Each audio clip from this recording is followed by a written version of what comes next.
Partisë fituese i takon me bu zgjidhje. Edhe është dështem shumë i madh i kryetarit të lëvizjes vetëvendosje me 42%, mos me mri me bo, është dështim politik.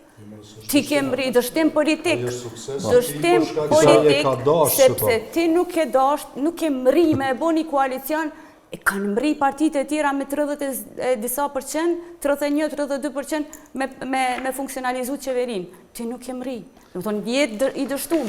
Dhe do të kisha kalu të zoti Purioni, pastaj do të hapim edhe debat. është tema e njëjta, apo diçka tjetër kemi pyet? Jo, këtu sa i përket kësaj teme, natyrisht na do të zgjerohemi me pyetje të ndryshme, por ju desha t'ju pyes sa i përket zgjedhje, siç e tha zoti Canaj. Kjo zgjedhje, a do të qenë zgjidhje, natyrisht se ju, por ardha diasporës. Edhe tash natyrisht se do të presim edhe cili do të jetë slogani, çka do të bëhet, pastaj ju mësua edhe me dhënë pare ka pak. A do të ndikoj në ndryshim të rezultatit? Edhe a është ajo diasporë që ishte para 4 viteve? E para them që gjithë subjektet politike